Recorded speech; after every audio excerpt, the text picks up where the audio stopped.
Peradaban bangsa Arab. Sebelum peradaban Islam memecah di tengah-tengah masyarakat Arab, bangsa Arab sebenarnya telah mengenal kehidupan politik, sosial, ekonomi, bahasa, seni, dan penggunaan metode berpikir, meskipun masih sederhana.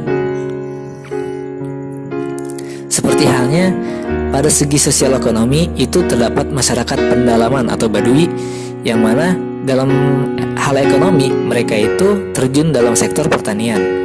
Adapun untuk masyarakat perkotaan itu melakukan perdagangan. Dan di Arab itu terdapat kota Mekah, yang mana di situ terdapat pusat perdagangan, yaitu pasar Ukas yang dibuka di bulan-bulan tertentu.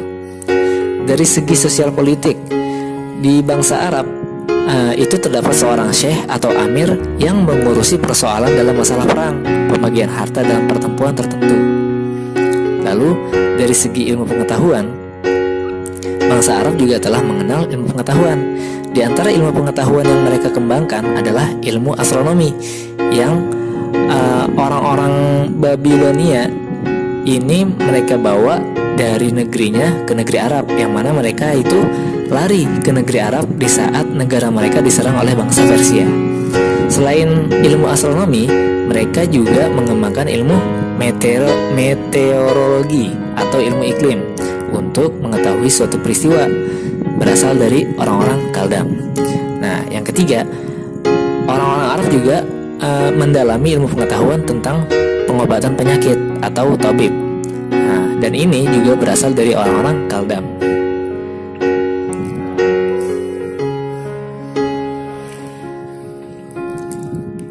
Selanjutnya, tentang agama dan kepercayaan bangsa Arab.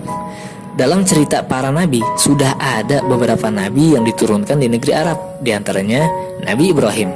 Karena itu, sejak awal ajaran tauhid sudah tertanam di masyarakat Arab. Setelah berpuluh-puluh abad, ajaran tersebut mengalami perubahan, yang akhirnya masyarakat Arab banyak menyembah berhala.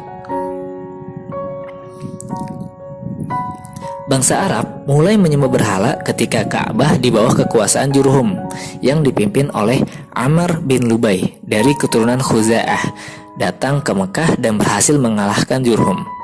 Kemudian Amr bin Lubai meletakkan berhala besar bernama Hubal yang terbuat dari batu ajuj merah berbentuk orang yang ditempatkan di sisi Ka'bah. Kemudian memerintahkan ia menyeru kepada penduduk Hijaz supaya menyembah berhala tersebut.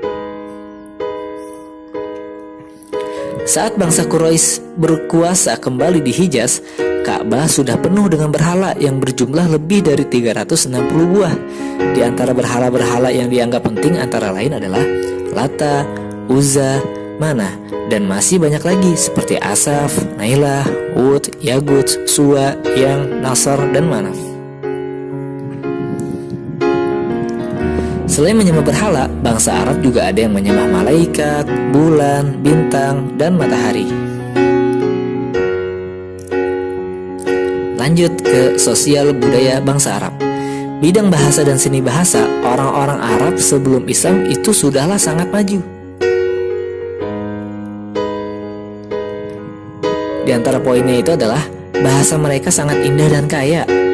Lalu penyair sangat dihormati. Juga ahli pidato mendapat derajat tinggi seperti seorang penyair. Lalu yang keempat, salah satu kelaziman masyarakat Arab jahiliyah adalah mengadakan majelis atau nadwah sebagai sarana untuk mendeklamasikan sajak, bertanding pidato, tukar-menukar berita, dan lainnya. Selanjutnya mengenai politik masyarakat Arab sebelum Islam. Berdasarkan teritorial, masyarakat Arab itu terbagi menjadi dua. Yang pertama ada masyarakat kota yang tinggal di kota perniagaan Arab. Yang kedua ada masyarakat pendalaman yang menggembara dari suatu tempat ke tempat lain. Beberapa kerajaan di Jazirah Arab yang tercatat ini ada Kerajaan Kindah, Kerajaan Ma'in, dan Kerajaan Qotban. Ada Kerajaan Saba, Kerajaan Himyar, Kerajaan Hirah, Kerajaan Ghassan, dan Hijaz. Nah, di kota Hijaz ini, kota terpenting di Hijaz adalah Mekah, tempat Ka'bah berada.